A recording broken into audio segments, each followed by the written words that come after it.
Bismillahirrahmanirrahim. Assalamualaikum warahmatullahi wabarakatuh. Alhamdulillahi rabbil alamin. Wassalatu wassalamu ala asyrafil mursalin Sayyidina Muhammadin abil qasimil amin wa ala alihi wa sahbihi ajma'in. Rabbi shrahli sadri wa yassirli amri wahlul uqdatan min lisani yafqahu qawli, amma ba'du. Saudaraku kabar tipis sembalun yang berbahagia, alhamdulillah wa syukrulillah. Tiada henti-hentinya dan tiada bosan-bosannya kita bersyukur pada Allah Subhanahu wa taala. Mudah-mudahan senantiasa Allah Subhanahu wa taala menganugerahkan kita keimanan, ketakwaan yang pada intinya adalah kita mati nantinya dalam keadaan mengucapkan la ilaha illallah. Kita mati dalam keadaan beriman sebagaimana firman Allah Subhanahu wa taala dalam Al-Qur'an, ya ayyuhallazina amanu taqullaha haqqa tuqatih wa la tamutunna illa wa antum muslimun. Wahai orang yang beriman, takwalah kepada Allah Subhanahu wa taala dengan sebenar-benar takwa, dan janganlah kita mati kecuali dalam keadaan beriman pada Allah Subhanahu wa taala. Man kana akhiru kalamihi la ilaha illallah dakhala jannah. Barang siapa yang akhir ucapan kalimat yang terakhir keluar dari mulutnya adalah la ilaha illallah, insyaallah dakhalal jannah.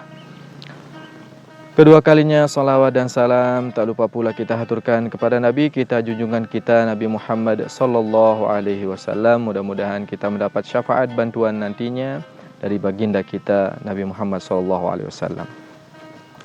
Saudaraku kabar tipis sembalun yang berbahagia, alhamdulillah wa syukrulillah.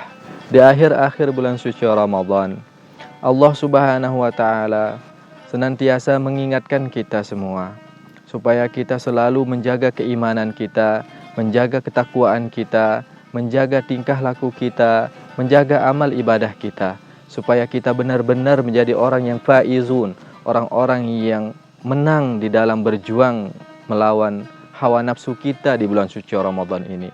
Malahan dalam satu hadis riwayat para sahabat, Rasulullah SAW mengatakan, raja'na min jihadil akbar, raja'na min jihadil asgar ila jihadil akbar. Kita kembali dari perang yang kecil menuju perang yang besar.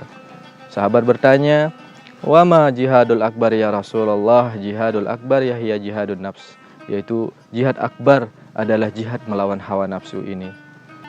Maka orang-orang yang benar, orang-orang yang menang di dalam berjuang adalah mereka yang senantiasa menjaga keadaannya, yang menjaga ibadahnya, terutama di bulan suci Ramadan ini. Maka orang-orang yang menang, orang-orang yang berbahagia itu siapakah mereka? Maka Allah Subhanahu wa taala dalam Al-Qur'an menjelaskan kepada kita semua siapakah orang-orang yang berbahagia dengan kemenangan itu. Allah Subhanahu wa taala berfirman dalam Al-Qur'an, qad aflahal mu'minun. Sungguh berbahagialah, menanglah orang-orang al-mu'minun. Yang pertama, orang yang akan berbahagia adalah orang-orang yang benar beriman pada Allah Subhanahu wa taala. Apakah cukup dengan hanya kita beriman saja? Apakah cukup dengan kita mengatakan aku beriman pada Allah Subhanahu wa taala, kemudian tidak ada yang dikerjakan yang lain-lainnya? Apakah itu cukup menjadi kemenangannya dia untuk mendapatkan kebahagiaan nanti di akhirat? Maka banyak-banyak. Dalam ayat lain Allah Subhanahu wa taala menjelaskan apa hasiban nasu ayyutraku ayyaqulu amanna wa hum la yuftanun. Apakah orang yang mengatakan aku beriman kepadamu ya Allah, kemudian dia tidak akan diuji oleh Allah Subhanahu wa taala? Bala, pasti akan diuji oleh Allah Subhanahu wa taala. Oleh karena itu orang yang sudah beriman tidak cukup hanya dengan imannya saja, namun dia harus buktikan keimanan itu supaya betul-betul menjadi orang yang berbahagia. Orang mukmin yang berbahagia adalah orang mukmin yang pertama, allazina hum fi salatihim khashi'un. Orang-orang yang di dalam salatnya selalu khusyuk di dalam melaksanakan salatnya. Khusyuk di dalam melaksanakan salat definisinya banyak para ulama.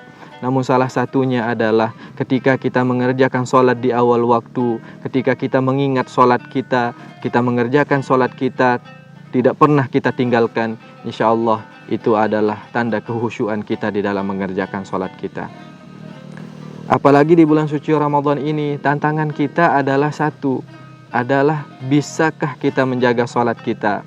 Kalau sebelumnya kita masih bisa menjaga sholat kita namun tidak kita sholat di awal waktu, maka cobalah di bulan suci Ramadan ini, sholatlah di awal waktu. Kalau di bulan-bulan yang lain sebelumnya kita masih sholat sendiri saja, maka di bulan Ramadan ini cobalah untuk selalu berjamaah kita sholatnya. Maka indikator-indikator ini mudah-mudahan bisa menjadikan itu kita menjadi orang yang mengerjakan sholat kita dalam keadaan khusyuk. Kemudian yang kedua, orang mukmin yang berbahagia adalah wallazina hum 'anil lagwi mu'ridun. Orang-orang yang selalu jauh daripada hal-hal yang tidak baik, hal-hal yang tidak berguna, hal-hal yang tidak ada manfaatnya. Menjauhkan diri daripada hal-hal yang tidak ada manfaatnya di hadapan Allah Subhanahu wa taala. Namun jangan salah, apa yang kita kerjakan di dunia ini terkadang itu kelihatannya seperti pekerjaan dunia, namun itu kadang akan menjadi pekerjaan akhirat. Kam min amalin yatasawwaru bi surati a'malid dunya fayasiru min a'malil akhirah bi husnin niyah. Terkadang apa yang kita kerjakan seperti kelihatannya dunia, namun akan menjadi pekerjaan akhirat karena baiknya niat.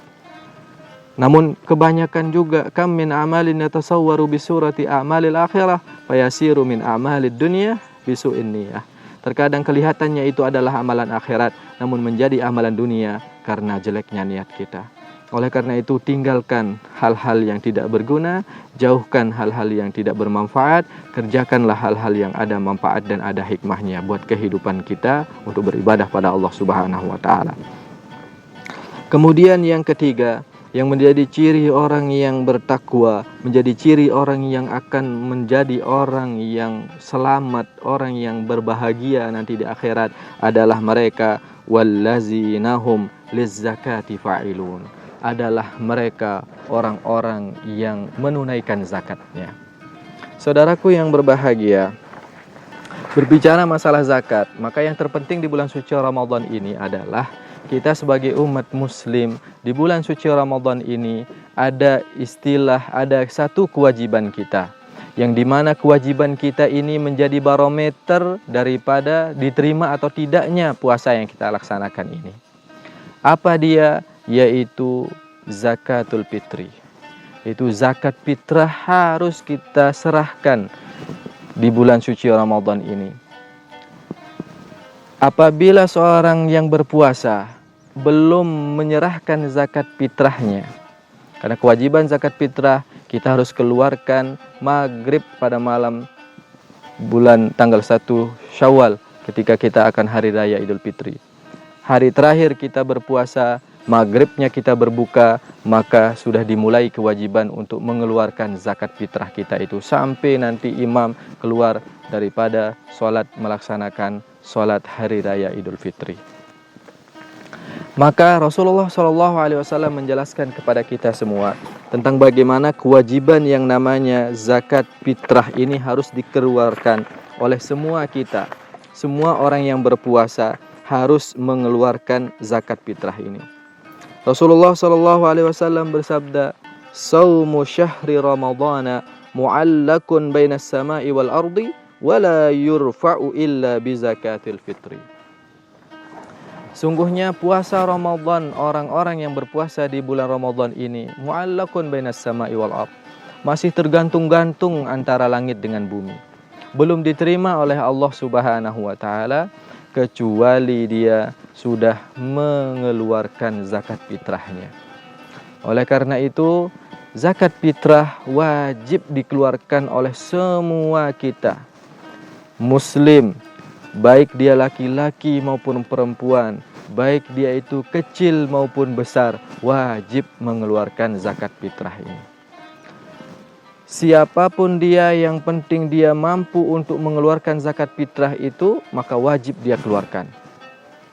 Terkecuali bagi mereka mungkin yang malamnya, pada siang harinya tidak ada rizki dan lain sebagainya, karena dia dikategorikan fakir atau miskin, maka kewajiban untuk mengeluarkan zakat fitrahnya itu gugur bagi dia. Namun kita yang ada kelebihan harta benda kita, yang ada kelebihan harta benda materi kita, maka wajib dikeluarkan zakat fitrah kita. Kemudian berapakah zakat fitrah yang harus kita keluarkan? Apakah 1 kintal, 2 kintal, dan lain sebagainya? Maka Nabi dalam hadisnya menyebutkan so'an min tamrin, au so'an min so'an min shibrin.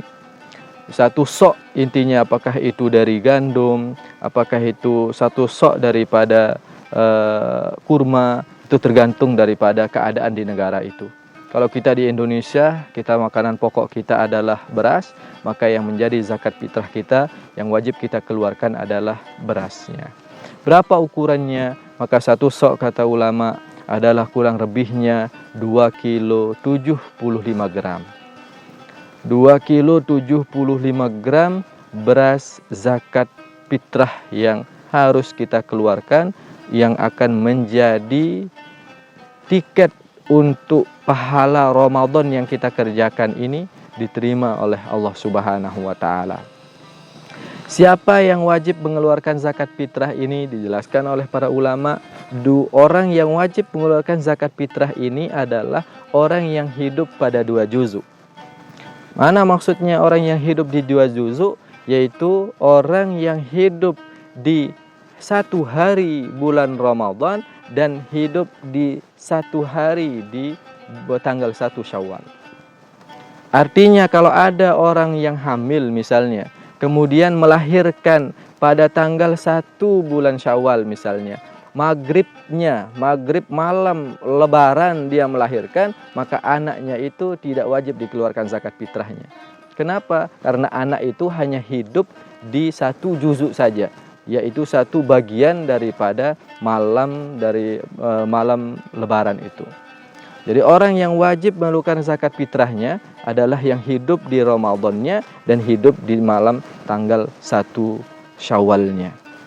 Artinya orang yang misalnya qadarullah, misalnya ada yang meninggal dunia ketika dia berpuasa, dapat puasa misalnya 15 hari, 16 hari, bahkan dia itu berpuasa misalnya sampai 29 hari misalnya. Namun pada hari ke-29 dia meninggal dunia, maka zakat fitrahnya tidaklah wajib dia untuk dikerjakan. Maka saudaraku yang berbahagia, kenapa begitu pentingnya kita harus mengeluarkan zakat fitrah ini? Karena inilah zakat yang akan membersihkan daripada ibadah-ibadah puasa kita. Maka 1 rahasia, kenapa zakat fitrah ini harus kita kerjakan? Kenapa tidak boleh tidak dikerjakan? Maka jawaban yang paling pas adalah hubungan puasa kita ini tidaklah berhubungan dengan Allah saja, namun puasa kita harus kita berhubungan dengan sesama manusia. Allah tidak ridha melihat kita hanya makan sendiri di atas dunia ini. Allah tidak ridha hanya melihat kita yang berbahagia sendiri di atas dunia ini, di atas penderitaan orang lain. Oleh karena itu, bukan zakat fitrah kita itu akan diterima oleh Allah Subhanahu wa taala. Zakat fitrah kita itu akan dibagikan kepada orang-orang yang berhak untuk menerima zakat fitrah dari orang fakir, miskin, dan lain sebagainya. Supaya apa? Supaya mereka juga merasakan kebahagiaan itu. Itu sebabnya saudaraku yang berbahagia, kehidupan kita di atas dunia ini, Masya Allah, Tabarakallah, Islam, agama kita diambil dari kata aslama yang artinya menyelamatkan. Orang Islam bukanlah orang yang bisa menyelamatkan dirinya saja, namun orang Islam adalah orang yang bisa menyelamatkan orang lain. Al-Muslim man salimal muslimuna min lisanihi wa yadihi. Orang Muslim adalah orang yang bisa menyelamatkan teman muslimnya yang lain. Maka mudah-mudahan kita semuanya diberikan hidayah oleh Allah Subhanahu wa taala untuk menunaikan zakat fitrah kita. Semoga Allah Subhanahu wa taala menerima amal ibadah kita semuanya. Amin ya rabbal alamin. Demikian yang dapat kami sampaikan, kurang lebihnya kami mohon maaf. Akhirul kalam, wallahul muwaffiq wal hadi ila sabilir rasyad. Assalamualaikum warahmatullahi wabarakatuh.